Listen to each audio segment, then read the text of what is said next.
We've got 5 tips for your online car shopping experience. First and foremost, my suggestion is to get a brand new email address before you start the shopping process. Average consumer spends 16 hours online, and while a lot of things seem free, you're going to get more and more requests for your email to get a bit of information you want about a car, a trade-in, financing, whatever it might be. So you don't spool up your personal emails and your work accounts. Get a new email, don't put your name on it, anonymize it to some degree. It'll save you a lot of time and make the experience both better while you're shopping and far better once you've stopped your auto shopping. So I think it's a great question, Jim, and I think it's really important for consumers to not get too worried. This is not 15 years ago where you had to walk into a dealership without that information and battle it out anymore. There are so many sites out there that can educate you. The only variable that matters is time.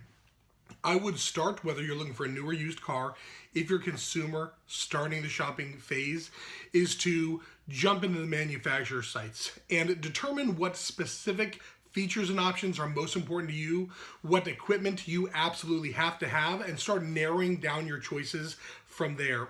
And then I would immediately launch into the consumer review sites. Find out what is considered a great buy and what isn't, and then you can start actually looking at inventory. Don't get caught up on looking at inventory until you've brought it down to 2 or 3 different makes and models that you are considering. For most people, purchasing a new car or leasing a new car is the second biggest expense they'll have other than purchasing their home.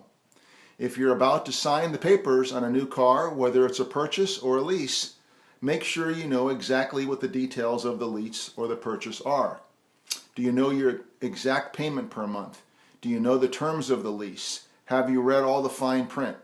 And one last tip, if you're about to sign the papers on a new car, why not bring along an advocate, a friend who can be objective and can lend their opinion about the purchase price or the leasing price of your new vehicle.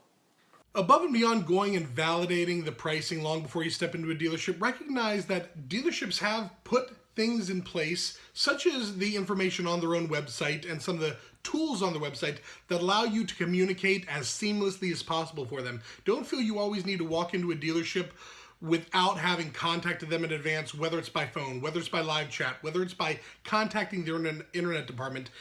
Dotting your I's, crossing your T's in advance. And a couple helpful hints is bring your mobile device, know exactly what you should be qualified for, be able to make sure you can access that information right from your mobile device, because the last thing you want to do is make a bad decision.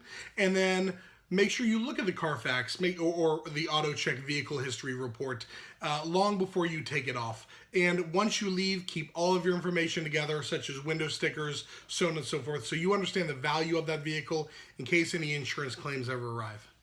There are all kinds of theories on the best day of the week to purchase a car or the best day of the month to purchase a car.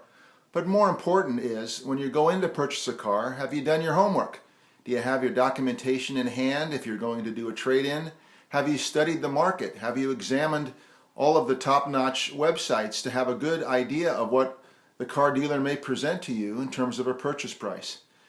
It's just best to have done your details and your homework when you're going into the dealership rather than to worry about the day of the week.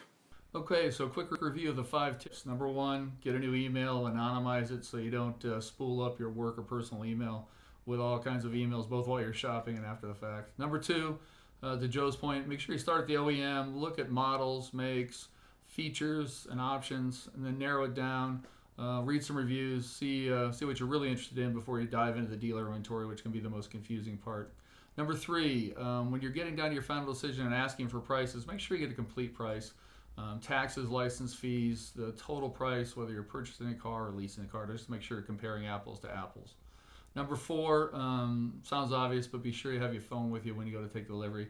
You want to make sure that if there's anything that seems out of line, a price that isn't right, numbers, what have you, you got a resource where you can check it yourself online while you're sitting waiting to sign paperwork, whatever it might be. And number 5, do not be afraid to bring an advocate with you. This is the largest expense most people have on their budgets on any given month, second only to a home. But when you look at the dollars people are spending on cars, don't be afraid at all to have an advocate with you. It'll help. Thanks for watching, and remember, at VinAdvisor, it's your turn to drive.